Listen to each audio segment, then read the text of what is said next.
শান্তি আল্লাহ তুলে নিয়েছেন। যত দিন যাচ্ছে দেখো হিংসা আর হিংসা, হিংসার হিংসা বেরিয়ে চলেছে।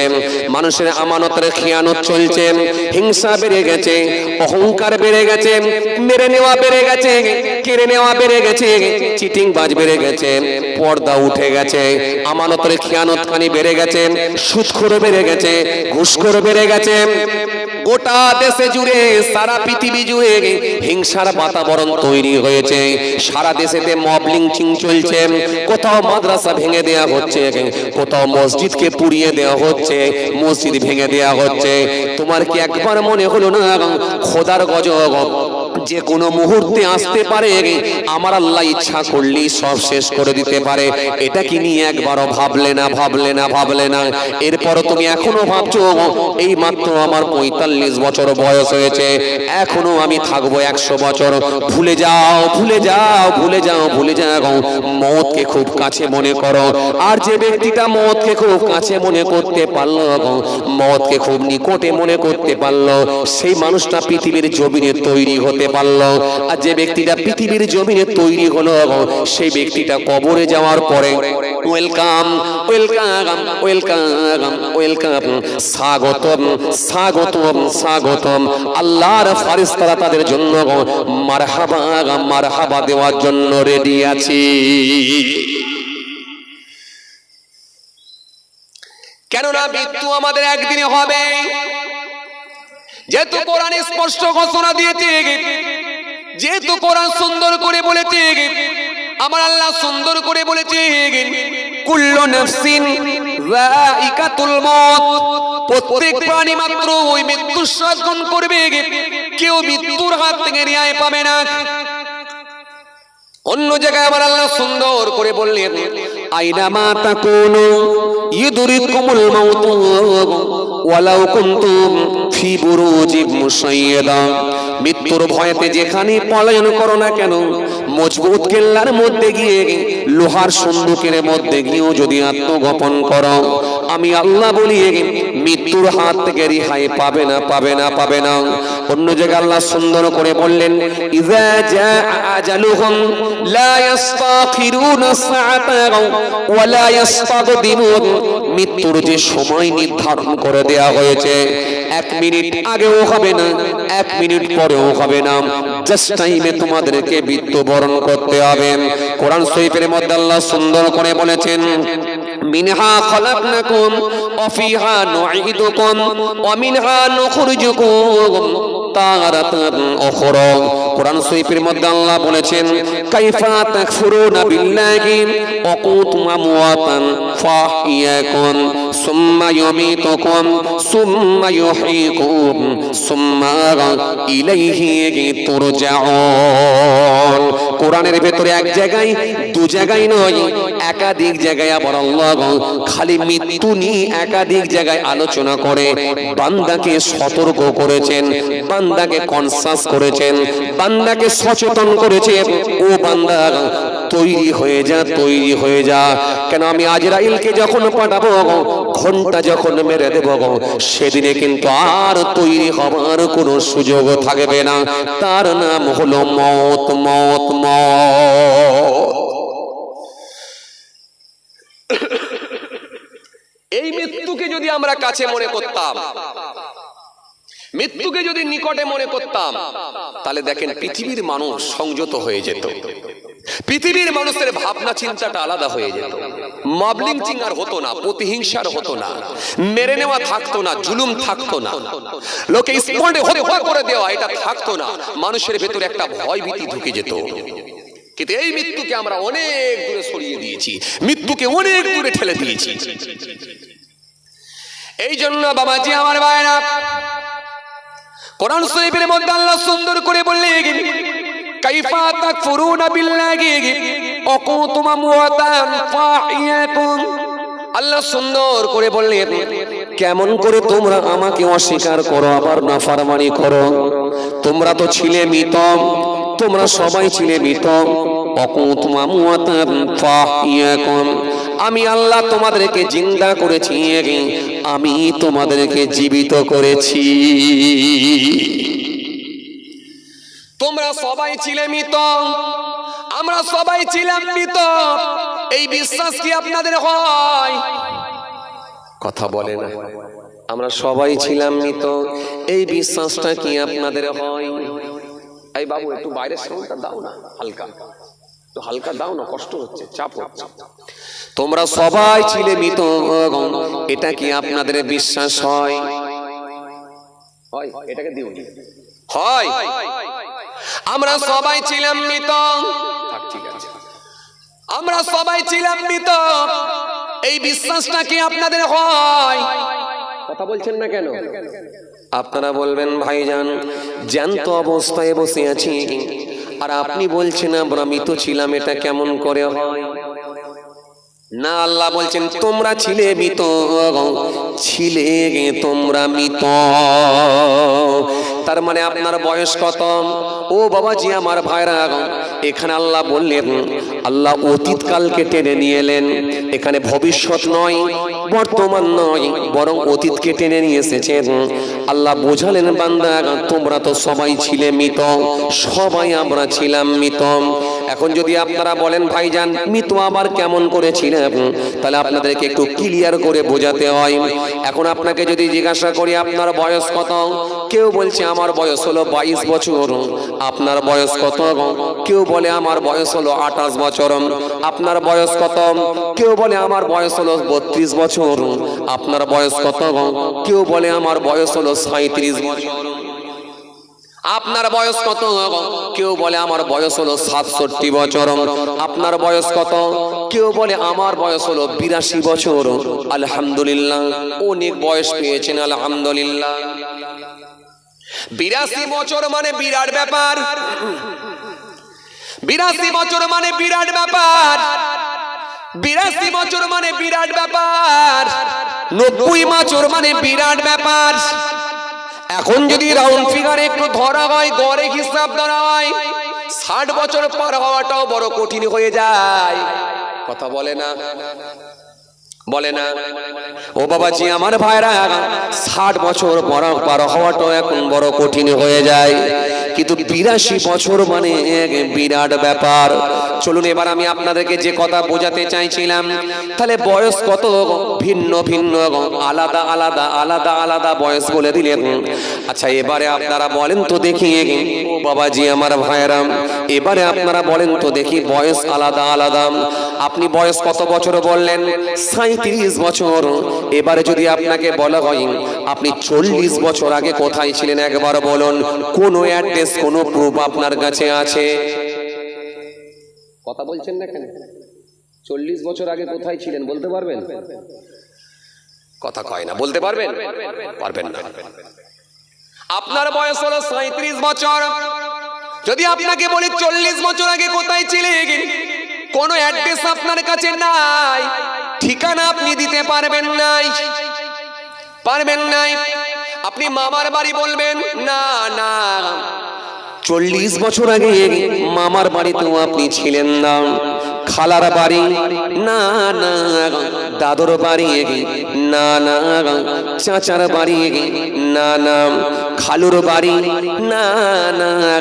মামার বাড়ি, না না। আপনি কোথায় ছিলেন? মায়ের পেটে, না না। কেননা কোনো মা 3 বছর কোনো সন্তানকে পেটে করে নিয়ে ঘোরে না। মা যখন পেটে করে নিয়ে সন্তানকে ঘোরে, সর্বোচ্চ হলে 10 মাস 10 দিন, তার বেশি কিন্তু হতে পারে না। আজও পর্যন্ত পৃথিবীর জমিনে কোনো মা 3 বছর ধরে কোনো সন্তানকে পেটে করে নিয়ে ঘোরে না। তাহলে কোন অ্যাড্রেস আপনার কাছে নাই, কোন প্রুফ আপনার কাছে নাই, তার মানে আপনি কোনো ঠিকানা দিতে পারেন নাই। 37 বছর বয়স, আরো 3 বছর আগে কোথায় ছিলেন আপনি জানেন নাই। আসলে আমরা ছিলাম কোথায়? আমাদেরকে আমার আল্লাহ রূহ হিসাবে বানিয়ে রূহের জগতে আমার আল্লাহ আমাদেরকে রেখেছিলেন। সেদিন আমার আল্লাহ বললেন, আলাস্তু বিরাব্বিকুম, আমি কি তোমাদের রব নই? আমি কি তোমাদের মালিক নই? আমি কি তোমাদের স্রষ্টা নই? আমরা সকলেই বলেছিলাম কলু বালা, অবশ্যই আপনি আমাদের সব। আপনি আমাদের রব, আপনি আমাদের মালিক, আপনি আমাদের আল্লাহ। আমরা সবাই সেই সময় বলেছিলাম। এই জন্য আমার আল্লাহ খুশি হয়ে গিয়ে বললেন, বান্দারে তোদেরকে আমি আল্লাহ দুনিয়ার জমিনে পাঠাবো। তোকে 50 বছর, তোকে 60 বছর, তোকে 80 বছর, তোকে 90 বছর, তোকে 50 বছর, তোকে 20 বছর, তোকে 30 বছর পৃথিবীর জমিনে গিয়ে থাকবি। আর আমি আল্লাহর সন্তুষ্টি কতটা অর্জন করবি, এটা আমি আল্লাহ সেদিনে দেখতে চাই। এই জন্য আমার আল্লাহ ভালোবেসে আমাদেরকে এই পৃথিবীর জমিনে পাঠালেন। কিন্তু বান্দা পৃথিবীর জমিনে এসে সুদের খাতায় নাম, ঘুষের খাতায় নাম, মিথ্যার খাতায় নাম, মেরে নেওয়ার খাতায় নাম, হিংসার খাতায় নাম, প্রতারণার খাতায় নাম, চিটিং বাজের খাতায় নাম, মেরে নেওয়ার খাতায় নাম। সামান্য 5,000 টাকার জন্য মদ খেয়ে খুন করে দেয়, সামান্য 10,000 টাকার জন্য মানুষের জীবনকে কেড়ে নেয়। রাজনীতির ঝান্ডা ধরতে গিয়ে, প্রতিহিংসা করতে বাড়াতে গিয়ে, প্রতিহিংসা করে আর একটা মানুষকে ঝান্ডা লড়াই এনেছে, ঝান্ডার ব্যানারে ঝান্ডা দেখিয়ে রাজনীতির ব্যানারে নিয়ে এসে সে মানুষটাকে হত্যা করে তার জীবন কেড়ে নেয়। সমাজে দিন দিন অন্যায় বেরিয়ে চলেছে, কিন্তু একবারও ভাবলো না আমার আল্লাহ আমাকে একটা ছোট্ট হায়াত দিয়ে পাঠালেন, এই জবাব কিন্তু আল্লাহর দরবারে দিতে হবে। এই কথাটা মানুষ ভুলিয়ে গেল। যদি এই কথাটা মনে রাখতে পারত, পৃথিবীর জমিনে মানুষ সংযত হয়ে গিয়ে চলতে পারত। এই জন্য আল্লাহ বললেন, তোমরা ছিলে মৃত, আমি আল্লাহ তোমাদেরকে জিন্দা করেছি। এখন আমরা জিন্দা, সবাই আমরা জিন্দা। এরপর আমার আল্লাহ সুন্দর করে বললেন, সুম্মা ইউমীতুকুম, অতঃপর তোমাদেরকে ফের মৃত্যু বরণ করতে হবে। সবাই তোমরা মারা যাবে। তোমাদের বাপ, তোমাদের দাদু, তোমাদের নানা, তোমাদের নানি যেমন সব কাতারে কাতার দিয়ে শুয়ে আছে, মারা গেছে, তোমাকে আমাকেও একদিন পড়ে থাকতে হবে। সেই দেখো গোরস্থানে, কবরস্থানে পড়ে থাকতে হবে। সেদিনে কিন্তু যাবনি বলার কোনো জায়গা নাই। আল্লাহ যেন সুন্দর করে বললেন, তোমাদেরকে ফের মৃত্যু বরণ করতে হবে। আবার আল্লাহ সুন্দর করে বললেন, সুম্মা ইউহয়িকুম, ফের তোমাদেরকে জিন্দা করা হবে। সবাই তোমরা উঠে দাঁড়াবে, আমরা ফের উঠে দাঁড়াবো, আমরা সকলেই আবার জিন্দা হব।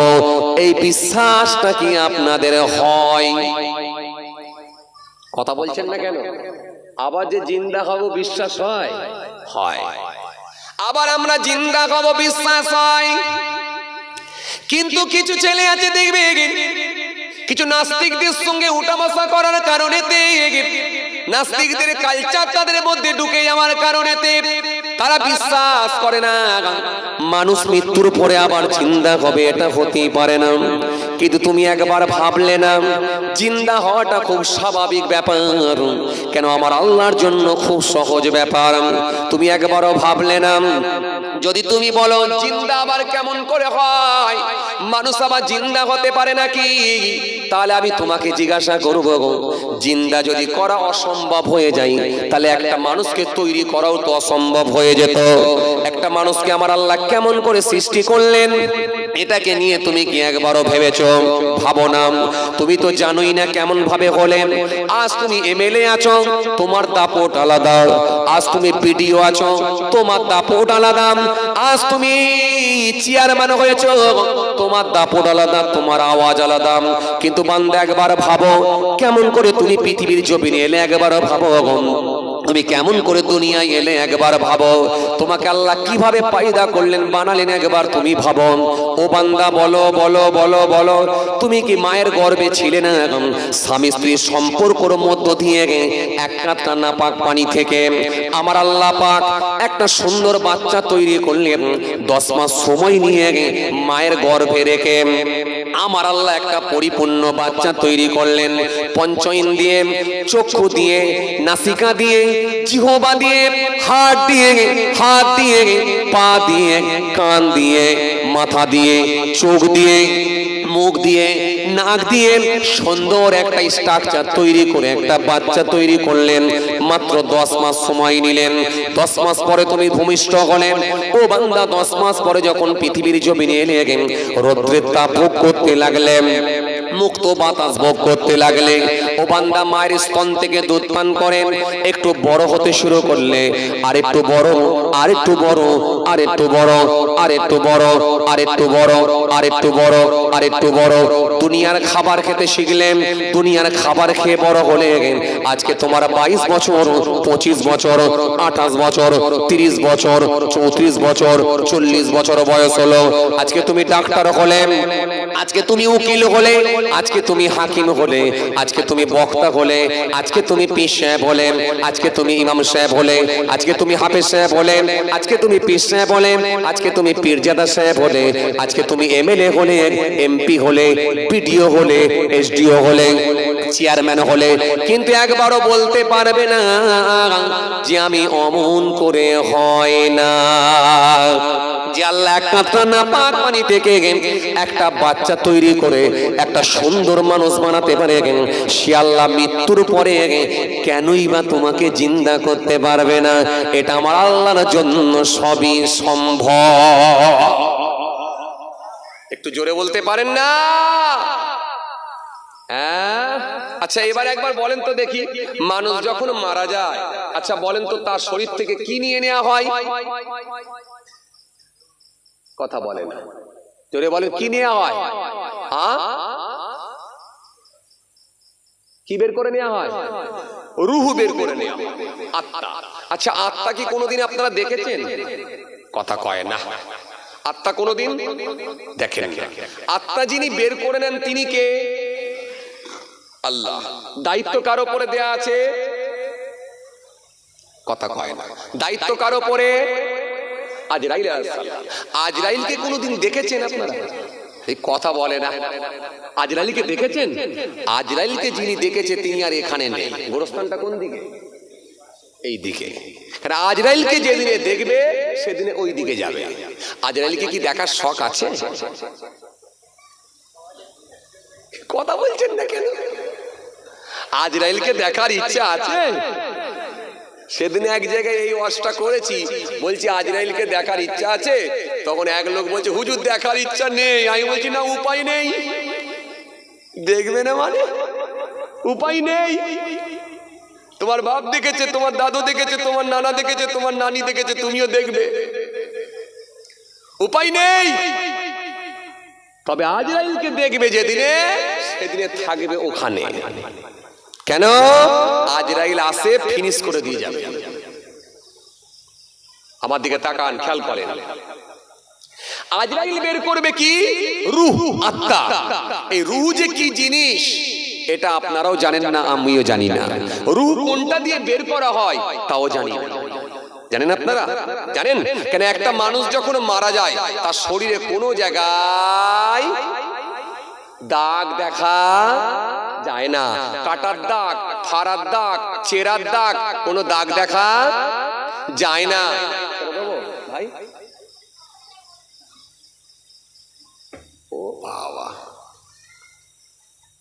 দান তুলতে হবে? হায় হায় হায় হায়, দান ছাড়া জলসা নেই। আল্লাহু আকবার। কি হবে? তাহলে থাকার আলোচনা করবো।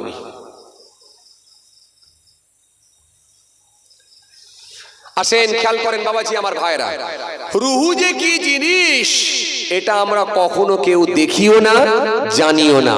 কথা ঠিক কিনা ভুল বলেন? এমনকি আজরাইল আলাইহিস সালাম বলছেন যে রূহ যে কি জিনিস আমি আজরাইলও জানি না। এই কথাটা কাকে বলছেন? বিশ্ব নবী, বিশ্ব রাসূল হযরত নবী মুহাম্মদ মুস্তাফা সাল্লাল্লাহু আলাইহি সাল্লাম, যিনি আল্লাহ নবী মেরাজে গিয়েছিলেন। মেরাজে গিয়ে চতুর্থ আসমানে এই কথা হচ্ছে। কার সঙ্গে? রাসূলুল্লাহর সঙ্গে। খুব ভালো করে শুনবেন, নবী যে মেরাজে গিয়েছিলেন এটা আপনারা সবাই বিশ্বাস করেন তো? আরে কথা বলে না। মেরাজের ওয়াজ তো আপনারা বারবার শুনেছেন, কথা ঠিক কি না? ঠিক ঠিক ঠিক, একবার রাসূলুল্লাহ মেরাজে গিয়েছিলেন। মেরাজে গিয়েছিলেন, সঙ্গী কে ছিল? হযরত জিবরাইল আলাইহিস সালাম। আল্লাহ নবী ওই রাত্রে কোথায় ঘুমিয়েছিলেন? আম্মাজান উম্মে হানির বাড়িতে ঘুমিয়েছিলেন।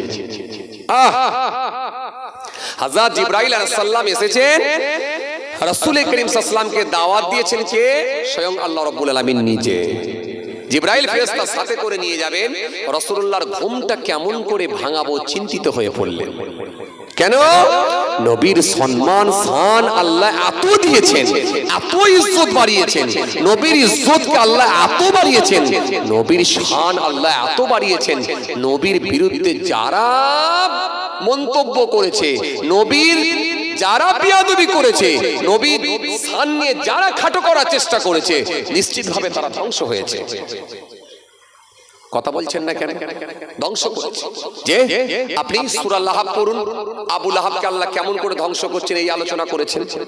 আপনি সূরা কাউসার পড়ুন, আপনি কোরআনের আয়াত পড়ুন, পেয়ে যাবেন। আল্লাহ তার হাবিবুল্লাহকে নিয়ে একাধিক আয়াত দিয়েছেন। ভাইরা আমার, বন্ধুরা আমার, সাথী মহব্বতের ভাইরা, জিবরাইল ফেরেশতা চিন্তিত হয়ে পড়লেন, হাবিবুল্লাহর ঘুম কেমন করে ভাঙাবো।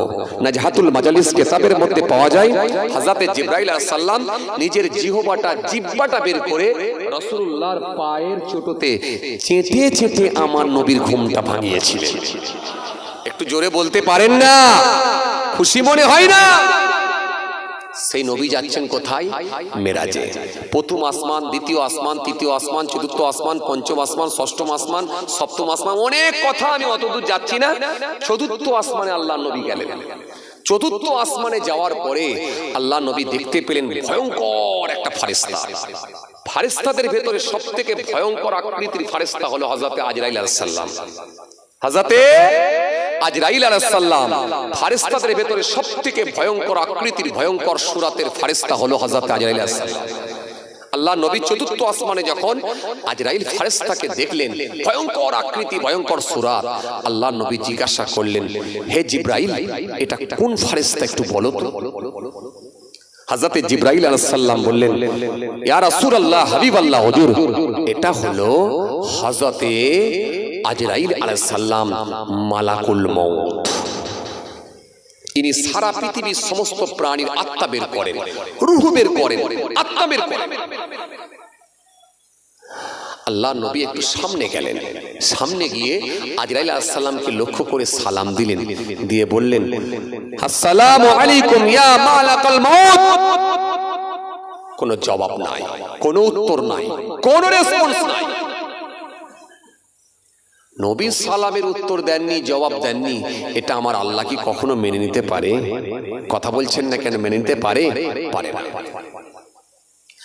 সঙ্গে সঙ্গে আমার আল্লাহ পাক জানিয়ে দিলেন, আজরাইল, তোমাকে যিনি সালাম দিচ্ছেন উনি আর অন্য কেউ নয়, উনি হলেন আখিরি জামানার নবী, উনি হলেন আমার দোস্ত, উনি হলেন আমার পয়গম্বর, উনি আর অন্য কেউ নয়, উনি হলেন আমার বন্ধু, উনি হলেন আমার নবী, আখিরি জামানার নবী, উনি হলেন হাবিবুল্লাহ হযরত নবী মুহাম্মদ মুস্তাফা সাল্লাল্লাহু আলাইহি ওয়াসাল্লাম।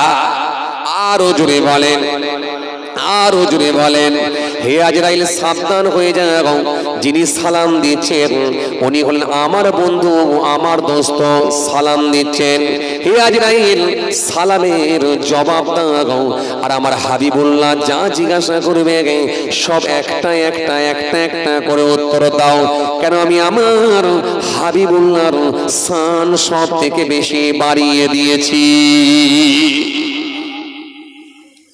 হযরত আজরাইল ফেরেশতা সেই সময় উঠে বললেন, নিজের আসন ছেড়ে উঠে বললেন, উঠে আল্লাহ নবীর সামনে গেলেন, সামনে গিয়ে বললেন, ওয়া আলাইকুম আসসালাম ইয়া রাসূলুল্লাহ ওয়া ইয়া হাবিবাল্লাহ হুজুর। ওয়াল্লাহ নবী, বিয়াদবি মাফ করুন হুজুর, বিয়াদবি ক্ষমা করুন হুজুর। হুজুর আপনি আমাকে সালাম দিয়েছিলেন, আমি আজরাইল বড় ব্যস্ত ছিলাম হুজুর, কেননা আমাকে আমার আল্লাহ এত কঠিন দায়িত্ব দিয়েছেন, সারা পৃথিবীর সমস্ত প্রাণীর রূহ বের করার দায়িত্ব আমার উপরে অর্পিত।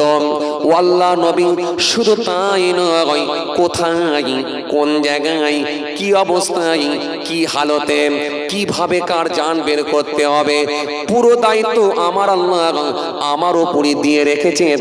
এজন্য আমি ভীষণ চাপের মধ্যে থাকি। ও আল্লাহ নবী, আমি আমার কাজ থেকে কখনো অব্যাহতি পাই না, আমি আমার কাজ থেকে কখনো অবসর হতে পারি না, আমি আমার কাজ থেকে কখনো নিষ্কৃতি পাই না। ও আল্লাহ নবী, বিয়াদবি নেবেন না হুজুর, এই জন্য আমি উত্তর দিতে তখন পারি না। এখন আমি উত্তর দিয়েছি আর আপনার সামনে এসেছি, আপনার সঙ্গে কথা বলার সুযোগ পেয়েছি, যতক্ষণ আপনি বলবেন ততক্ষণ আমি উত্তর দেব, কারণ আমি আমার দপ্তর বন্ধ করেছি, একমাত্র উত্তর দেওয়া কথা বলার সুযোগ পেয়েছি, আমার রবের হুকুম হয়ে গেছে, আমার রবের হুকুম হয়ে গেছে, এই জন্য আমি কথা বলার সুযোগ পেয়েছি। হুজুর বলেন আপনি কি জানতে চাইছেন? আল্লাহ নবী সেই সময় বলেন, আজরাইল তোমাকে আমি কতগুলো কথা জিজ্ঞাসা করে আজরাইল, তাহলে একটু আমাকে বলো, হে আজরাইল বলো তো দেখি, সারা পৃথিবীর সমস্ত প্রাণী রূহ বের করো, এই রূহ যে বের করো, আত্মা যে বের করো, এটা কেমন করে বের করো একবার বলো। ও আজরাইল বলো বলো, একই নামেতে অনেক ব্যক্তি থাকতে পারে, আপনাদের এখানেও দেখেন একই নামে অনেক লোক থাকে, এখানেও দেখবেন আব্দুল সত্তার, আব্দুল জব্বার, আব্দুল খালেক, আব্দুল মালিক, আব্দুর রহিম, আব্দুল জব্বার, আব্দুল করিম। পাশে কার্তিকপুরে যান, আব্দুল সত্তার, আব্দুল জব্বার, আব্দুল খালেক, আব্দুল মালিক, আব্দুর রহিম, আব্দুল করিম পাবেন। পাশে চলে যান গান্নিয়ায় চলে যান, আব্দুল সত্তার, আব্দুল জব্বার, আব্দুল করিম, আব্দুর রহিম, আব্দুল খালেক পাবেন। পাশে চলে যান গোসাইপুরে যান, আব্দুল সত্তার, আব্দুল জব্বার, আব্দুল খালেক, আব্দুল মালিক, আব্দুর রহিম পাবেন। বলো একই নামে অনেক ব্যক্তি আছে, তুমি চিহ্নিত করো কি করে এটা ওই ব্যক্তিটাই, এটা কেমন করে বোঝো আমাকে একটু বলো। কষ্ট হচ্ছে আপনাদের? জোরে বলেন।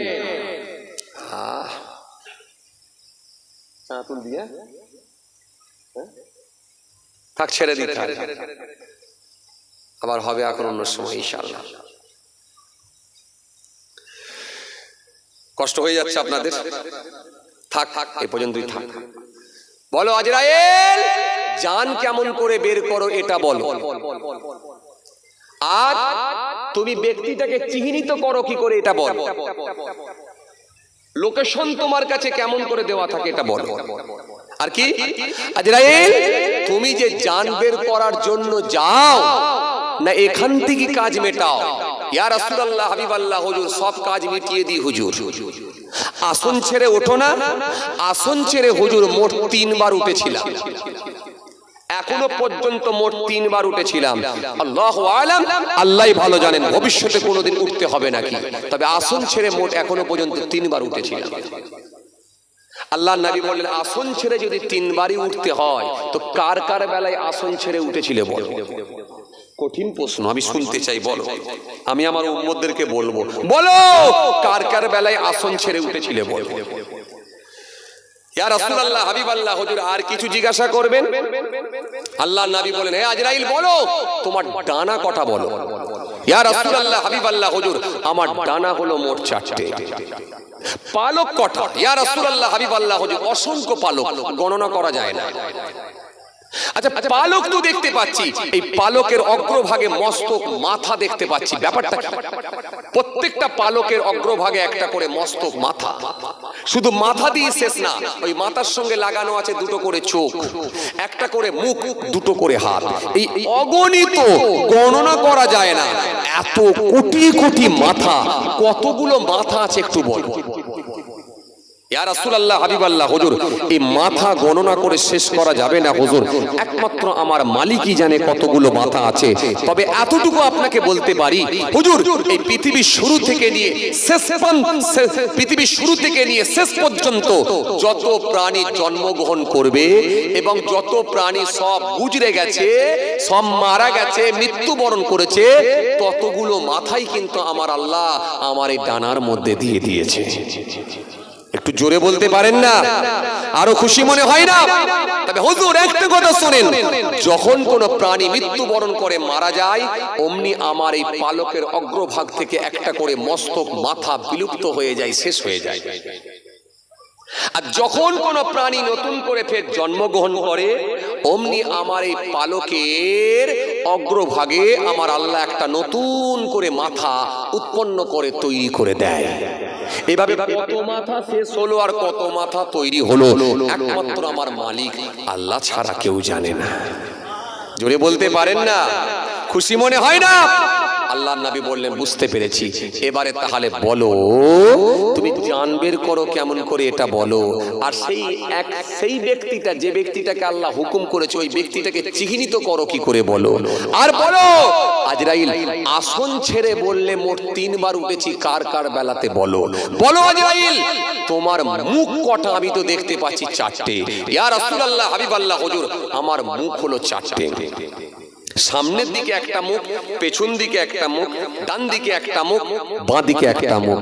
আল্লাহর নবী বললেন 4টে মুখ, এই 4টে মুখের রহস্য আমাকে একটু বলো। ইয়া রাসূলুল্লাহ, হাবিবাল্লাহ, হুজুর এই 4টে মুখ দিয়ে আমি 4 ধরনের ব্যক্তির জান বের করি। এখানে আপনারা কি ভাবছেন, সবাই কি এক ধরনেরই মানুষ? কথা বলে না।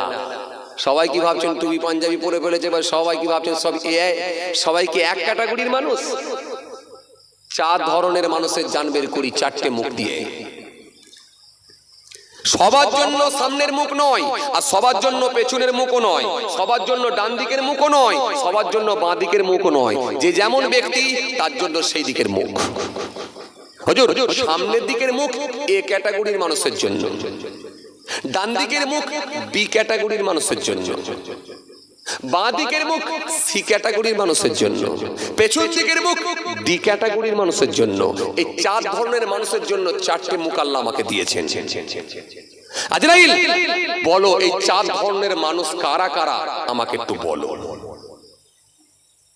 আল্লাহর নবী বললেন, বলো আমি একটু শুনতে চাই। হযরত আজরাইল ফেরেশতা বলেন, হুজুর তাহলে শোনেন, আপনাকে একটা একটা করে বলি। আল্লাহ নবী সেই সময় বলার পরে হযরত আজরাইল ফেরেশতা বলেছিলেন, ও আল্লাহ নবী শুনে রেখে দেন, আমার আল্লাহ পাক আমাকে এমন ভাবে পাওয়ার দিয়েছে, সারা পৃথিবীটা আমার হাতের মুঠোয় আমার আল্লাহ করে দিয়েছেন। জোরে বলবেন না? আরো জোরে হয় না? হুজুর আমার ডান দিকের হাত পশ্চিম দিকে শেষ প্রান্ত পর্যন্ত, হুজুর আমার বাঁ দিকের হাত পূর্ব দিকের শেষ প্রান্ত পর্যন্ত, হুজুর আমার ডান দিকের পা উত্তর দিকের শেষ প্রান্ত পর্যন্ত, হুজুর আমার বাঁ দিকের পা দক্ষিণ দিকের শেষ প্রান্ত পর্যন্ত প্রসারিত। গোটা পৃথিবীটা আমার হাতের মুঠোর মধ্যে আমার আল্লাহ করেছেন। সুতরাং আমি আজরাইল আমার জন্য জান বের করাটা বড় সহজ করে দিয়েছি। এজন্য একই দিনে আমেরিকার মানুষও মৃত্যুবরণ করে, একই দিনে চীনের মানুষও মৃত্যুবরণ করে, একই দিনে শিলংয়ের মানুষও মৃত্যুবরণ করে, ভারতের মানুষও মৃত্যুবরণ করে, আরবের মানুষও মৃত্যুবরণ করে, পাকিস্তানের মানুষও মৃত্যুবরণ করে, আফগানিস্তানের মানুষও মৃত্যুবরণ করে। আজরাইলকে আমার আল্লাহ এমন ভাবে ব্যবস্থা করে দিয়েছে, তার জন্য গোটা পৃথিবীটা হাতের মুঠোয় হয়ে গেছে। যে কোনো সময় যে কোনো মুহূর্তে যে কোনো প্রান্ত থেকে জান বের করাটা বড় সহজ করে দিয়েছি।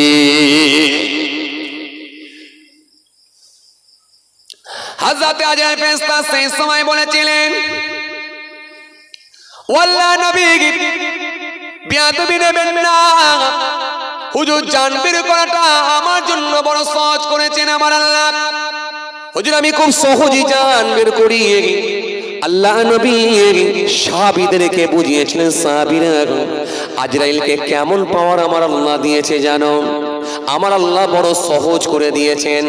যেমন কোনো অতিথি, যেমন কোনো মেহমানকে, যেমন কোনো অতিথিকে দাওয়াত করে খাওয়ালে ওই অতিথি যেমন প্লেটে খাবার নিয়ে ভাত নিয়ে বসেন, সামনের দিকে কত রকমের তরকারি দিয়ে সাজানো থাকে দস্তরখানার ওপরে, এটা হলো গোস্তের তরকারি, এটা হলো পিপের তরকারি, এটা হলো ছাগলের তরকারি, এটা হলো মটনের তরকারি, এটা হলো বিফ তরকারি, এটা হলো চিকেনের তরকারি, এটা হলো মুরগির তরকারি, এটা আছে কি মাছের তরকারি, ফিশের তরকারি, এটা আছে কি ডিমের তরকারি, এটা আছে কি আন্ডার তরকারি, এটা আছে সালাদ, এটা আছে দই, এটা আছে ভুনা, এটা আছে কোফতা, এটা আছে টিকিয়া।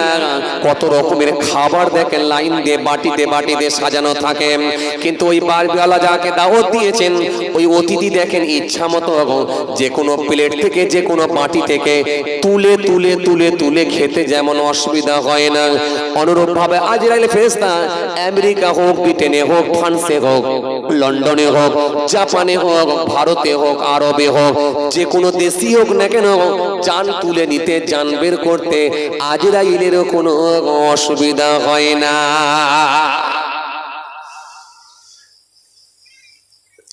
আল্লাহ নবী সেই সময় বলে, আজরাইল বুঝলাম, এবারে তুমি আমাকে একটু বলো আজরাইল, ও আজরাইল এবারে বলো লোকেশনটা তোমার কাছে কেমন করে দেওয়া তাকে বলো। হযরত আজরাইল ফেরেশতা সেই সময় বললেন, ওয়াল্লাহ নবী সামনে দেখতে পাচ্ছেন একটা বিরাট বড় টেবিল, এই টেবিলটা হলো গোটাটাই নূরের টেবিল, আর টেবিলের পায়া দেখতে পাচ্ছেন অসংখ্য পায়া, এই পায়া একটা দুটো তিনটে চারটে নয়, মোট 70,000 আমার আল্লাহ নূরের পায়া দ্বারা এই টেবিল বানিয়ে দিয়েছেন। এটাই হলো আমার দফতর, এটাই হলো আমার জায়গা, আমার আল্লাহ করে দিয়েছেন। ওয়াল্লাহ নবী একটু সামনের দিকে দেখতে পেলে আপনি দেখতে পাবেন বিরাট বড় একটা গাছ দেখতে পাবেন, ওই গাছেতে অসংখ্য পাতা আছে, কোটি কোটি পাতা গোনা যায় না, আর ওই পাতাতে প্রত্যেকটা পাতাতে প্রত্যেকটা প্রাণীর নাম লেখা আছে। যখন কোনো ব্যক্তি মৃত্যুবরণ করবেন, মারা যাবে, মারা যাবার 40 দিন আগে পাতার রংটা পাল্টে যায়, পাতার কালারটা পাল্টে যায়। যখন এই পাতার কালারটা পাল্টে যায়, পাতার রংটা পাল্টে যায়, অনুরূপ ভাবে দেখবেন মানুষটাও দেখবে পাল্টাতে থাকে। এই জন্য দেখবেন কিছু লোক মরণের আগে পাল্টে যায়। অনেক সময় মানুষকে আমরা দেখতে পাই মরণের আগে দেখবেন পাল্টে যায়, তার কথাবার্তার ধরনটা আলাদা হয়ে যায়, তার ব্যবহার আচারটা আলাদা হয়ে যায়, তার মধ্যে যথেষ্ট শিষ্টাচার দেখা যায়, তার ভাবভঙ্গিমা পাল্টে যায়, তার লেবাস পোশাকটা পাল্টে যায়, তার মধ্যে নামাজ চলে আসে, আস্তে আস্তে দেখা যায় মুখে দাঁড়িয়ে রাখাও শুরু করে দেয়। অনেকে বলবে দেখ লোকটা মারা গেল ঠিকই, কিন্তু মরে যাওয়ার আগে দেখ পুরো পাল্টে গিয়েছিল। এরকম ঘটনা অনেক সময় ঘটে কি ঘটে না? এই জন্য পাতার কালার যখন পাল্টে যায়, মানুষটাও পাল্টে যায়, মানুষটাও চেঞ্জ হয়ে যায়, মানুষটাও পাল্টে যায়। মানুষটা যখন পাল্টায়, মানুষটা আস্তে আস্তে পাল্টে যায়। হুজুর শুনে রাখেন 40 দিন পরে পাতাটা কেটে পড়ে যায়। যখন এই পাতাটা কেটে পড়ে যায়, ওই পাতাটাকে নিয়ে আমার টেবিলের উপরে রেখে দেওয়া হয়, আর আমি আজরাইল ওই পাতাটাকে নিয়ে আমার বিরাট বড় আল্লাহ খাতার ডায়েরির ব্যবস্থা করেছেন। এই খাতাটা খুলে পুরো অ্যাড্রেস প্রুফটা তারা বের করে নিয়ে কি হালতে, কি অবস্থাতে, কোন জায়গাতে, কিভাবে তার মৃত্যু আল্লাহ লিখে রেখেছেন, ডিটেলসটা আমি আজরাইল পেয়ে যাই। আরো জোরে বলেন, আরো জোরে বলেন। এই জন্য কেউ মারা যায় অ্যাক্সিডেন্ট হয়ে, কেউ মারা যায় পানিতে ডুবে, কেউ মারা যায় ফ্লাইট দুর্ঘটনায়, কেউ মরে যায় আগুনে পুড়ে। আমি আল্লাহর তরফ থেকে আল্লাহ আমাকে জানিয়ে দেখেন, আমি ওই অ্যাড্রেসটা পেয়ে যাই, ওই অ্যাড্রেসটা ধরে আমি তার রুহটা জানটা বের করে থাকি। তবে হুজুর আসন ছেড়ে যেতে লাগে না, মাত্র আসন ছেড়েছিলাম আমি 3 বার। কিছু কথা বুঝতে পারছেন? এই কথা কিছু বুঝতে পারছেন? আল্লাহর নবী আজরাইল তিনবার যে আসন ছেড়েছিলে, এই তিনবার যে আসন ছেড়েছে এটা কার কার বেলায় একটু বল, কার কার বেলায় আসন ছেড়েছো? আমি একটু শুনতে ইচ্ছুক, আমাকে শোনা।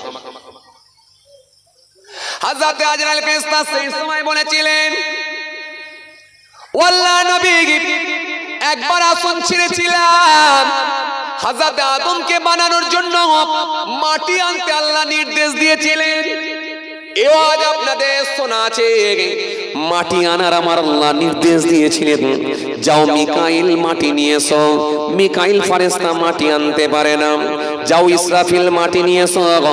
ইসরাফিল ফেরেশতা মাটি আনতে পারে না। যাও জিবরাইল মাটি নিয়ে এসো। জিবরাইল আনতে পারে না।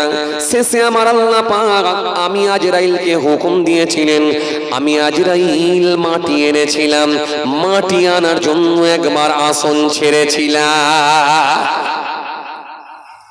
আমার আল্লাহ অর্ডার দিলেন, যাও মিকাইল মাটি আনো।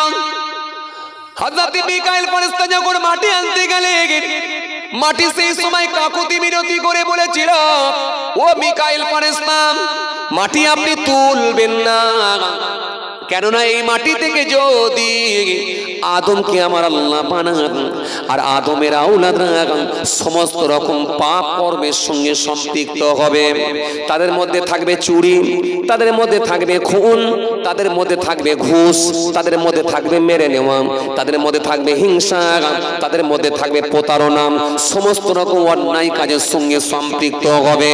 আর আমার আল্লাহ নারাজ হয়ে গিয়ে জাহান্নামের আগুনে দিয়ে দেবেন।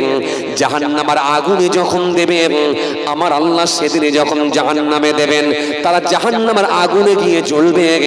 আমি মাটি কিন্তু সেই দিনে সহ্য করতে পারবো না। ও মিকাইল, মাটি আপনি নিয়ে যাবেন না। হযরত মিকাইল ফেরেশতা মাটি সেদিনে তুলে নিয়ে যেতে পারে না। মাটির কাকুতি মিনতি দেখে ফিরে চলে এসেছিলেন। এইভাবে ইসরাফিল ফিরে এসেছিলাম, এইভাবে জিবরাইল ফিরে এসেছিলাম। শেষে আমার আল্লাহ আমাকে নির্দেশ করল, আজরাইল তুমি মাটি নিয়ে এসো। আমি যখন মাটি আনতে গিয়েছিলাম, মাটি আমাকে কাকুতি মিনতি করে বলেছিল, ও আজরাইল মাটি আপনি নিয়ে যাবেন না, কারণ এই মাটি থেকে যদি আদমকে বানানো হয়, আদমের আওলাদরা যখন সমস্ত রকম গুনার কাজের সঙ্গে যুক্ত হবে, আমার আল্লাহ নারাজ হয়ে গিয়ে তাদেরকে জাহান্নামে দেবে। আমি মাটি কিন্তু সেই দিনে জাহান্নামের আগুন সহ্য করতে পারবো না। মাটি আপনি তুলে নিয়ে যাবেন না, মাটি আপনি নিয়ে যাবেন না। ও আজরাইল মাটি আপনি এগিয়ে নিয়ে যাবেন না। আমি আজরাইল বলেছিলাম, হে মাটি শোনো শোনো শোনো শোনো, যে আল্লাহর কথা বলছো জাহান্নামের আগুনে দেবে, সেই মালিক আল্লাহরই অর্ডার হয়েছে মাটি তুলে নিয়ে আসতে হবে। সুতরাং আমি আমার আল্লাহর নির্দেশকে অমান্য করতে পারবো না। আমি আমার আল্লাহর হুকুমকে পালন করার জন্য এসেছি। আমি তোমার কথা শুনবো না, কারোর কথা শুনবো না। আমি এখান থেকে মাটি তুলে নিয়ে গিয়ে আমার রবের সন্তুষ্টি অর্জন করব, আমার মালিককে খুশি করব, কারোর কথা শুনবো না। সেদিনে আমি আজরাইল মাটি তুলে নিয়ে এসেছিলাম, আর আমার আল্লাহ পাক আমার উপরে খুশি হয়েছিলেন। এই মাটি তোলার জন্য একবার আসন ছেড়ে গিয়েছিলাম। আসন ছেড়েছিলাম কবার? কথা বলে না, কবার? তিনবার। হলো কবার? এই একবার। হুজুর আমি আসন ছেড়ে গিয়েছিলাম, আসন ছেড়ে উঠেছিলাম, মাটি আমি তুলে নিয়ে এসেছিলাম, মাটি কিন্তু আমি তুলেছিলাম। আর এই জন্য আমার আল্লাহ আমাকে সারা পৃথিবীর সমস্ত প্রাণীর আত্মা রূহ বের করার দায়িত্বটাও আমাকে আল্লাহ দিয়ে দিয়েছে। জোরে বলতে পারেন না? খুশি মনে হয় না? আল্লাহ বলেন, আজরাইল তুমি যখন মাটি তুলতে পেরেছ, তুমি আত্মা বের করবে, রূহ বের করবে। হযরত আজরাইল বলেন, আমার আল্লাহ এই দায়িত্বটা আপনি আমাকে দেবেন না। কেন? মানুষের যখন আত্মা বের করব, তার বাড়ির সদস্য যারা থাকবে, সদস্যা যারা থাকবে, তারা আমাকে বেফাঁস মন্তব্য করবে, নানা ভাষায় তারা আমাকে আক্রমণ করবে, তারা আমাকে গালি দেবে, কত রকমের কথা বলবে। আমি আজরাইল সহ্য করতে পারবো না, ও আমার আল্লাহ এই দায়িত্বটা আপনি আমাকে দেবেন না। সেদিন আমার আল্লাহ বলেন, আজরাইল ঘাবড়াবে না, চিন্তিত হয় না, মানুষ যখন মারা যাবে তোমাকে কেউ দোষারোপ করবে না। আমি আল্লাহ মরণ দেবো, কিন্তু এক একটা কারণে আমি আল্লাহ মৃত্যু দেব। কাউকে আমি আল্লাহ পানিতে ডুবিয়ে মারব। লোকে জিজ্ঞাসা করবে কি করে মারা গেছে, কেউ বলবে পানিতে ডুবে মরেছে, বলবে ও আচ্ছা আচ্ছা আচ্ছা আচ্ছা। আবার কাউকে আমি আল্লাহ অ্যাক্সিডেন্ট দিয়ে মারব। লোকে জিজ্ঞাসা করবে কি করে মারা গেছে, বলবে অ্যাক্সিডেন্টে মারা গেছে, বলবে ও আচ্ছা আচ্ছা আচ্ছা আচ্ছা। কাউকে আমি আল্লাহ ভূমিকম্পতে মারব।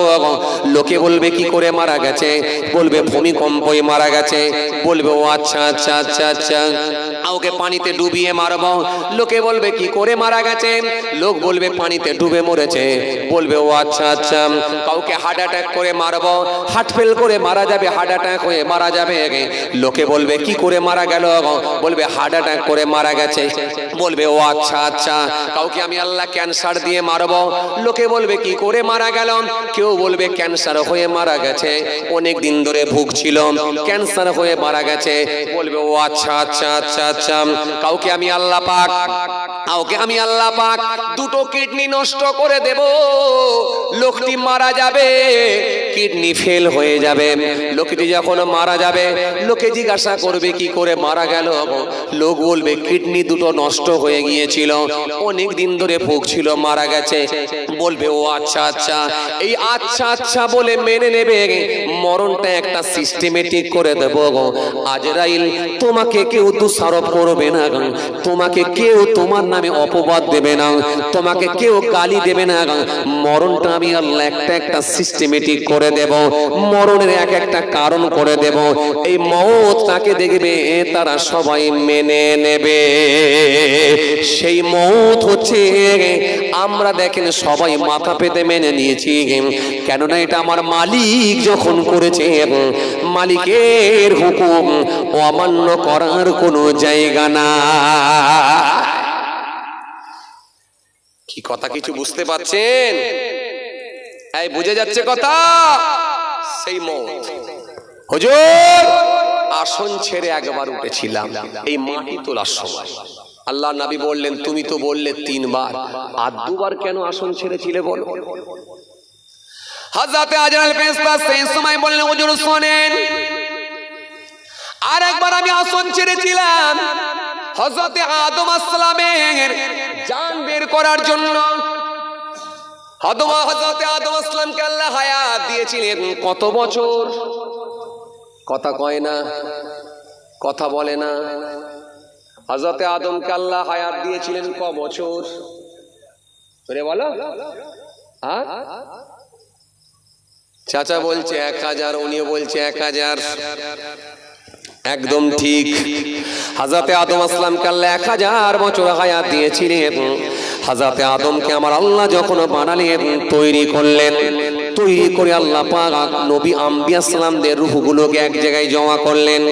জমা করে বলে, আদম তাকাও, এইদিকে তাকাও, এইদিকে একবার তাকিয়ে দেখো। হযরতে আদম আসসালাম যখন তাকিয়ে দেখলেন, নূরানি চেহারার মানুষগুলোকে দেখতে পেলেন। হযরতে আদম প্রশ্ন করে, আল্লাহ ইনারা কারা? ইনাদের গোটা শরীরগুলো দেখছি নূর আর নূর, নূর আর নূর, নূর নূর নূর আর নূর। আমার আল্লাহ বললেন, আদম চিনতে পারো না, বুঝতে পারো না, চেহারাগুলো চমকাচ্ছে নূরের মতো, বুঝতে পারো না আদম, এরা অন্য কেউ নয়, এরা হলো তোমারই বংশধর, তোমারই সন্তান, এরা হলো তোমারই, ইনারা হলো তোমারই ছেলে। ভবিষ্যতে ইনারা প্রত্যেকে এক একজন নবী রাসূল হয়ে যাবে। জোরে বলতে পারেন না? আরো জোরে হয় না? হযরতে আদম আসসালাম বলেন, আল্লাহ ইনারা যদি আমার সন্তান হয়, ভবিষ্যতে যদি নবী রাসূল হয়, তো ইনাদের কি কি নাম?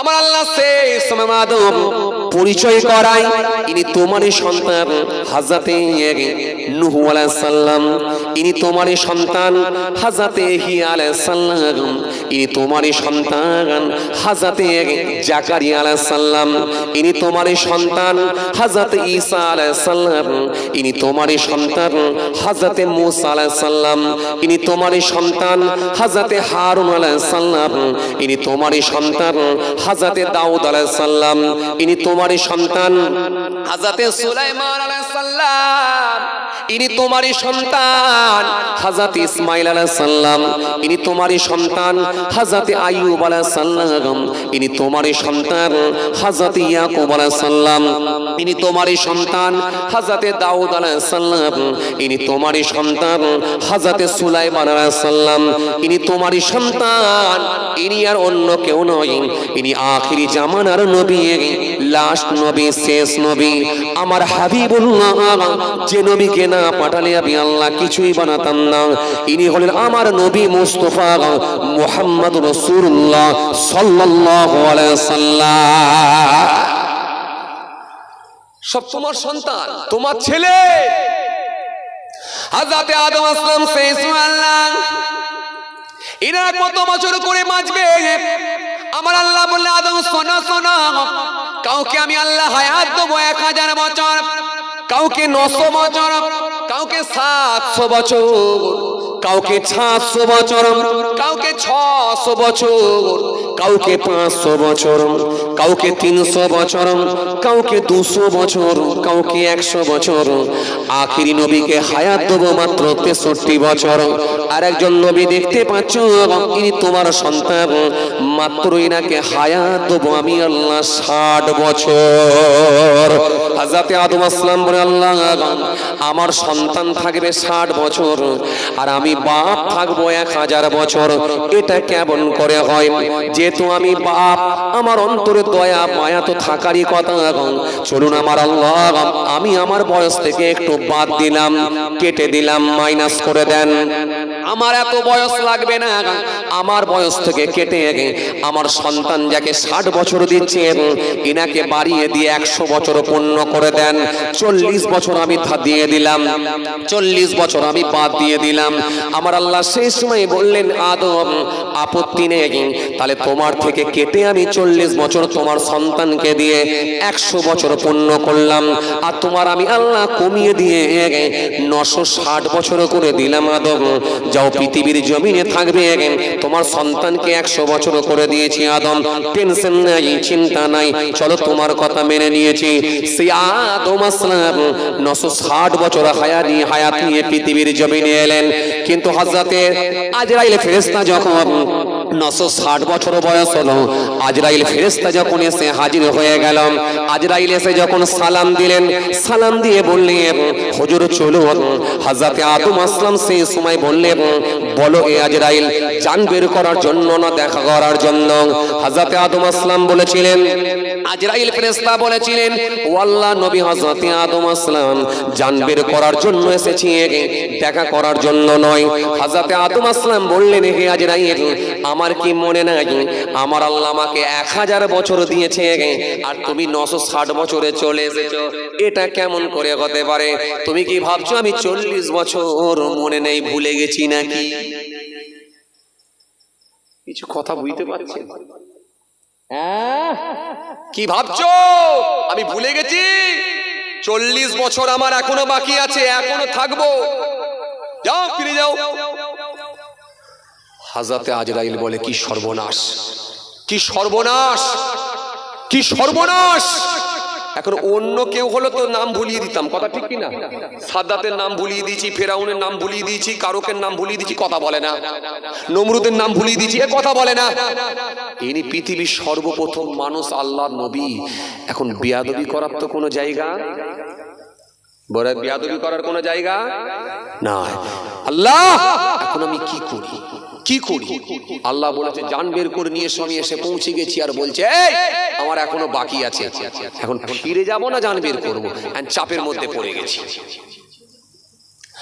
হযরতে আদম আসলাম যখন এই কথা বলেছে, হযরতে আজরাইল ফেরেশতা বড় টেনশনের মধ্যে পড়ে গেলেন। আমার আল্লাহকে বললাম, তোমার বান্দা তোমার নবী 960 বছর তুমি দিয়েছ, 40 বছর তার সন্তানকে দিয়েছে।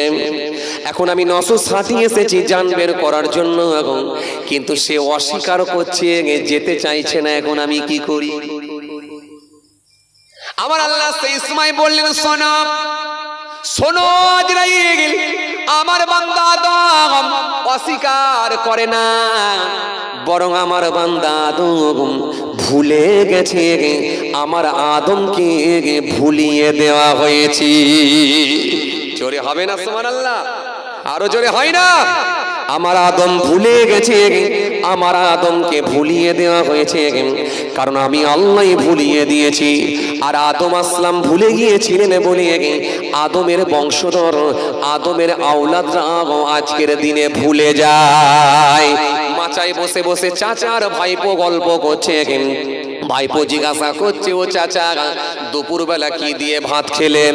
তখন চাচা হাসি মুখে বলছে, বেটা শোন, তো চাচি মাছকে ভালো রান্না করেছিল, গোশ দিয়ে আলু দিয়ে রান্না করেছিল, আর ডাল করেছিল, আর একটা যে শাক রান্না করলো, কি একটা শাকের নাম বললো বাবু, মনে পড়ছে না।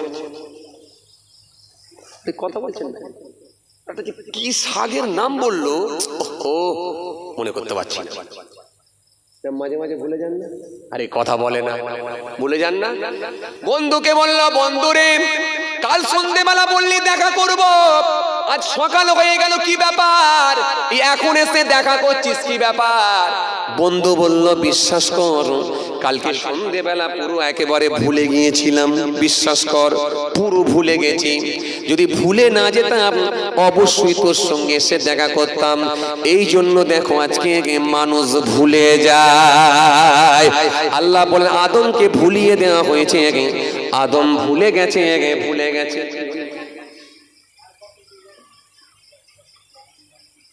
আচ্ছা ছেড়ে দিই, যাক, আল্লাহ যদি ফের কোনদিন মৌকা দেয় ইনশাআল্লাহ আলোচনা হবে। আমার জন্য দোয়া করবেন, আমি আপনাদের জন্য দোয়া করি। আল্লাহ আমাদের সকলকে বলার থেকে শোনার থেকে বেশি বেশি করে আমল করার তৌফিক দেন। আমরা জোরে বলি আল্লাহুম্মা আমিন। যাই হোক বাবাজি, আমার ভাইরা, আদম আসলামকে ভুলিয়ে দেওয়া হয়েছিল, আমার আল্লাহ ফের বয়সটা বাড়িয়ে 1000 বছরই করে দিয়েছিলেন। এই আদমের জান বের করার জন্য হুজুর আমি আসন ছেড়ে উঠেছিলাম। মোট তাহলে আসন ছাড়া হলো কবার? দুবার। আর বাকি রইল কবার? একবার, ওটা রয়ে গেল। আর মুখ ছিল কটা? 4টে। এই 4টে মুখে কার কার জান বের করা হয়েছিল এটা রয়ে গেল। আল্লাহ যদি ফের কোনো সুযোগ দেয় ইনশাআল্লাহ আলোচনা হবে। সবাই আমার জন্য দোয়া করবেন, আমি আপনাদের জন্য দোয়া করি। রাত অনেকটাই হয়ে গেছে, আবার চাঁদা তোলার ব্যাপার, কথা বুঝতে পারছেন বাবাজি আমার ভাইরা। পয়সা না তুললে হয়তো কিছুটা আরো দেওয়া যেত, আর পয়সা না তুললে হবেই বা কি করে? সবই তো পয়সা। একেবারে কবরে ঢুকিয়ে দিলে আর পয়সা লাগে না, কথা বলে না। মরে গেলেও পয়সা লাগে, তাও কাপড় কিনতে গেছে পয়সা, লাইফ বয় সাবান কিনতে গেছে পয়সা, আতর কিনতে গেছে পয়সা, কর্পূর কিনতে গেছে পয়সা, তাও বলছে পয়সা। একবারে কবরে ঢুকিয়ে দিলে, বাঁশ চাপা দিলে, মাটি চাপা দিলে আর পয়সা লাগবে। ও কোনোদিন পয়সা লাগবেও না, ইনকামও করবে না, আর কারো কাছে চাইবে না। কথা ঠিক কিনা বলবো? কথা ঠিক কিনা বলবো? বাকি সব জায়গায় পয়সা, সব জায়গায় পয়সা। এই যে এই জ্বলছে পয়সা, এই যে শুয়ে আছে পয়সা, এই যে বকছে পয়সা, সব জায়গায় পয়সা, সব জায়গায় পয়সা। একমাত্র পয়সা লাগে না কবরে ঢুকিয়ে দিলে, বাকি সব জায়গায়। এই যে বসে আছেন পয়সা, ওপরে লাগানো আছে পয়সা। কথা বলছেন না কেন? ঠিক বলছি না ভুল বলছি? যে সব জায়গায় পয়সা।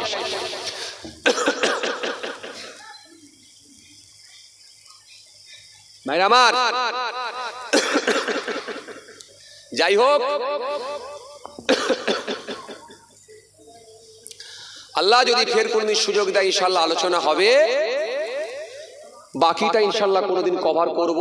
এই 4 ধরনের মানুষ কেমন,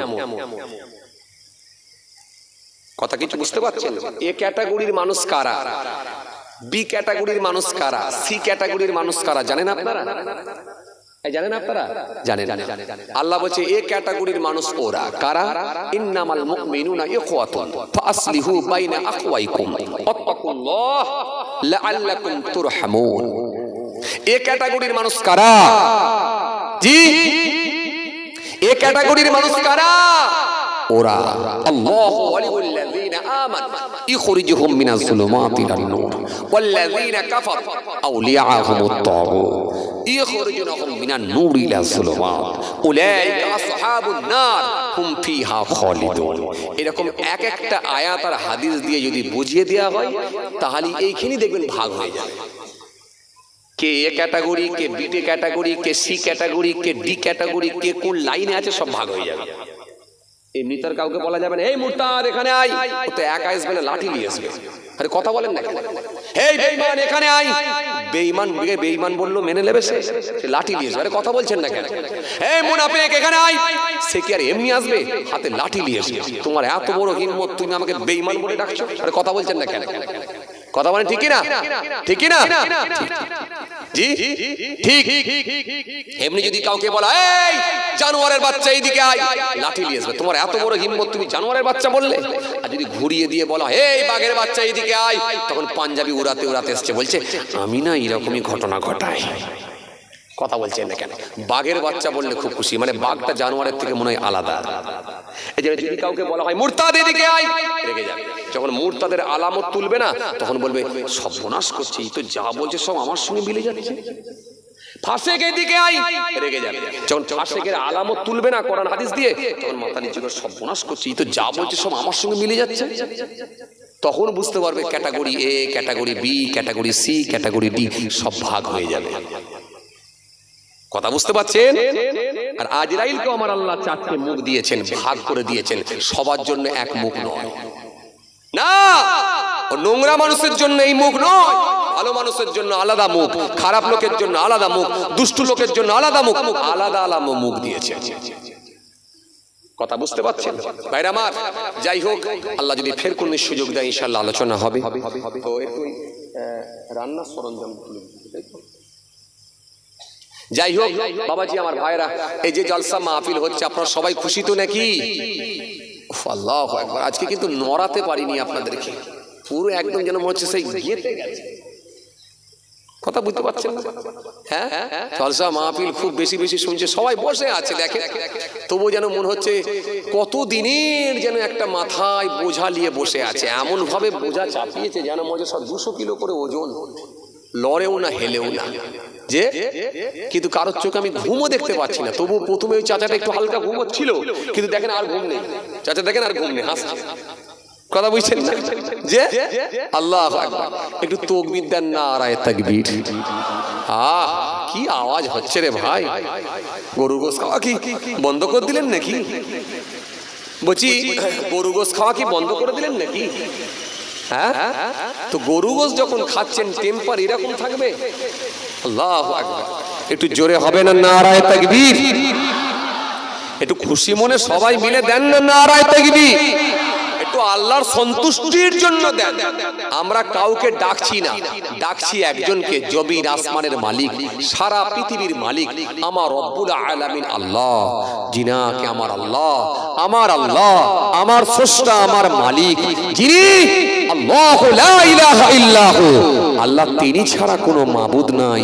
আল হাইয়ুল কাইয়ুম, তিনি চিরস্থায়ী চিরজীবী, ছিলেন, আছেন, থাকবেন। লা তাখুযুহু সিনাতুন ওয়ালা নাওম, যিনি তন্দ্রা নাই, ঘুম নাই, আরাম নাই, বিশ্রাম নাই, সব বিষয়ে যিনি অবগত, সেই আল্লাহকে ডাকছি। একটু সবাই মিলে সমস্বরে আওয়াজ করে দিতে পারেন না? নারায়ে তাকবীর। কেউ ফাঁকি মারেননি তো? ফাঁকি মারলে লস কাদের? আমাদের নিজেদের, তাই না? আমার আল্লাহর কোনো ক্ষতি হতে পারে না। ক্ষতি আমাদের নিজেদের। যদি নারাজ হয়ে যাই তাহলে শেষ। সকালে ঘুম থেকে উঠছে, আল্লাহ ইচ্ছা করলেই বলতে পারে, ডান দিকে ঘুরিয়ে দিতে পারে জিভ, বাঁ দিকে ঘোরাতে পারে ঠোঁট, বান্দাকে বলতে পারে এবারে ওঠ। পারে কি পারে না? ছোট্ট একটা মিনি স্ট্রোক আল্লাহ দিতে পারে কি পারে না? ছোট্ট একটা মিনি প্যারালাইসিস দিতে পারে কি পারে না? পারে, সব আমার আল্লাহ পারে। সুতরাং সেই আল্লাহকে রাজি করার জন্য আমরা কেউ ফাঁকি না মেরে আল্লাহর সন্তুষ্টি অর্জন করার জন্য, আমার আল্লাহকে রাজি করার জন্য সবাই মিলে একবার দেন না দেখি নারায়ে তাকবীর। আর একবার দেন নারায়ে তাকবীর। চ্যাংদানা গ্রামের বাৎসরিক ইশালে সওয়াব, চ্যাংদানা গ্রামের বাৎসরিক ইশালে সওয়াব, সিলসিলায়ে মুজাদ্দিদ জামাত, দাদা পীরের হক সিলসিলা, দাদা পীরের হক সিলসিলা, নারায়ে তাকবীর। মাশাআল্লাহ মাশাআল্লাহ মাশাআল্লাহ, আলহামদুলিল্লাহ। বাপ ভাইরা আমার, বন্ধুরা আমার, এবার আপনারা বলেন, এই যে জলসা হচ্ছে আপনারা সব খুশি তো নাকি? কথা বলছেন না কেন? সবাই খুশি তো নাকি? হ্যাঁ, জলসা দিলে লস নেই, লাভ আছে, লাভ আছে। কেন? মনে রাখবেন, এই যতটা দেখছেন দাড়িওয়ালা টুপিওয়ালা নামাজি যতটা আছে, এটাও কিন্তু জলসার ওসিলাতি আছে। ওই যে আমি আগে বলছিলাম না, যে হারে জলসা হচ্ছে সে হারে মানুষ পরিবর্তন হয় না, তবে যতটুকু আছে সেটাও কিন্তু এই জলসার ওসিলাতি আছে। কেন? এটা বন্ধ হয়ে গেলে আরো শেষ হয়ে যাবে। কথা কিছু বুঝতে পারছেন? এই যে রাসূলুল্লাহ বলেছেন, মাজলিসু ফিহি খায়রুন মিন ইবাদাতি 60 সানাত। আল্লাহর নবী বলেন 60 বছর নফল ইবাদত করার থেকেও একটা দিনই মাজলিস হলো আল্লাহর কাছে উত্তম, আল্লাহর কাছে প্রিয়। জোরে বলতে পারেন না? তাহলে মাজলিস এ জলসা দরকার আছে। কিছু মানুষ তারা বলে জলসা দিয়ে কটা মানুষ হেদায়েত হয়েছে। না, এরকম কথা বলবেন না। হেদায়েত আপনি নিজে হন এবং মানুষকে হেদায়েতের দাওয়াত দেন, মার্জিত ভাষায় দাওয়াত দেন, মিষ্টি সুরে বলেন, ইনশাআল্লাহ তার ভুলগুলোকে আস্তে আস্তে বোঝাবার চেষ্টা করুন, তাকে সঠিক পথের দিকে অগ্রসর করুন, সঠিক পথের দিশা দেন, রাস্তা দেখান। কিন্তু জলসা দিয়ে কটা মানুষ হেদায়েত হয়েছে এরকম কথা বলবেন না। কেন? মনে রাখবেন, এমনও মানুষ আছে যা মাদ্রাসার দরজা দেখেনি, মক্তবের চৌকাঠ পার হয়নি, যতটা আলহামদুলিল্লাহ নামাজ রোজা ধর্ম যতটা মেনে চলে সেটাও কিন্তু এই জলসার ওসিলাতি করে। জোরে বলতে পারেন না? আরো জোরে হয় না? চলুন বাবাজি আমার ভাইরা, এই মাহফিলের জন্য আগামী বছর আবার এই মাহফিল হোক। আপনারা সবাই চান তো নাকি? ইনশাআল্লাহ আল্লাহ এই মাহফিলকে কবুল করেন। আমরা জোরে বলি আল্লাহুম্মা আমিন। আল্লাহ এই মাহফিলকে কবুল করে এই মাহফিলের ওসিলায় আসমানি বালা আসমানে তুলে নেন, জমিনি বালা জমিনে দাফন করে দেন। আমরা জোরে বলি আল্লাহুম্মা আমিন। আল্লাহ জলসাকে কবুল করেন, আমরা জোরে বলি আল্লাহুম্মা আমিন। ভাইরা আমার, এই জলসার জন্য আগামী বছর সর্বফার্স্ট কে বলবে? আপনারা তো দান দেন আমি জানি, আর দিতে অভ্যস্ত এটাও আমি জানি, দিতে ভালোবাসেন এই জন্য এটাও আমি জানি। কেন? দিতে ভালো যদি না বাসতেন তাহলে কি আর এপাড়া ওপাড়া জলসা হতো? দিতে ভালো যদি না বাসতেন তাহলে কি আর প্রত্যেক পাড়ায় পাড়ায় মক্তব হতো? আরে কথা বলছেন না কেন? দিতে ভালোবাসতে যদি না, দিতে যদি না ভালোবাসতেন তাহলে কি আর প্রত্যেক পাড়ায় পাড়ায় মসজিদ হতো? না, দান দিতে আপনারা পছন্দ করেন, ভালোবাসেন, আর দানকারীকেও আমার আল্লাহ পছন্দ